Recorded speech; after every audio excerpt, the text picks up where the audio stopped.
আপনি যদি এই বয়সে আপনার হাঁসের বাচ্চাকে পানিতে নামান তাহলে আপনার হাঁসের বাচ্চার মৃত্যু অনিবার্য। তো hello viewers, back to my জীবনের জনতা খাবার চ্যানেলে আপনারা সবাই কেমন আছেন? আপনাদের দোয়া এবং ভালোবাসা আমিও ভালো আছি। তো আজকে আমি আপনাদেরকে বিস্তারিত বলবো যে চীনা হাঁসের বাচ্চাকে আপনারা কতদিন বয়সে পানিতে নামাবেন আর কতদিন বয়সে নামাবেন না। তো বেশি দেরি না করে মূল ভিডিওতে চলে যাই। তো ধৈর্য সহকারে পুরো ভিডিওটা দেখবেন বন্ধুরা। 1 থেকে 30 দিন পর্যন্ত আপনারা এই চীনা হাঁসের বাচ্চাকে পানিতে কখনো নামাবেন না, কারণ এদের তখন নাভি শুকায় না।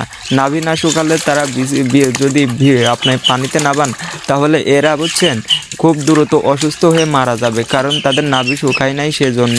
তো আপনাদের একটা কাজ করতে হবে, 1 থেকে 30 দিন এদের সঠিক যত্ন নিতে হবে। মানে একটা মানুষের বাচ্চাকে যেভাবে যত্ন নেয় ঠিক সেইভাবেই আপনাকে যত্ন নিতে হবে।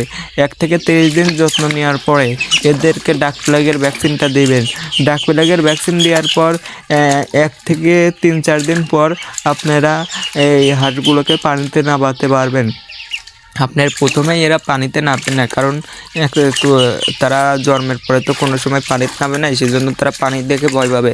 তো তখন আপনি আমার মতো এইভাবে একটি গামলায় পানি দিয়ে তাদেরকে ওখানে নামাবেন। তারা আস্তে আস্তে ভয় কাটিয়ে উঠলে তারা নিয়মিত গোসল করবে। তো বুঝতে পারছেন আপনারা কতদিন বয়সে পানিতে নামাবেন। তারপর থেকে আপনি প্রতিদিনও নামাতে পারেন, একদিন পর পরও নামাতে পারেন। আস্তে আস্তে তাদের সাহস হয়ে গেলে তারা একাই পানিতে চলে যাবে। তো আজকের ভিডিও এই পর্যন্তই ছিল। ভিডিওটি যদি ভালো লাগে থাকে অবশ্যই লাইক, কমেন্ট এবং চ্যানেলটি সাবস্ক্রাইব না করে থাকলে অবশ্যই সাবস্ক্রাইব করবেন। আল্লাহ হাফেজ বন্ধুরা।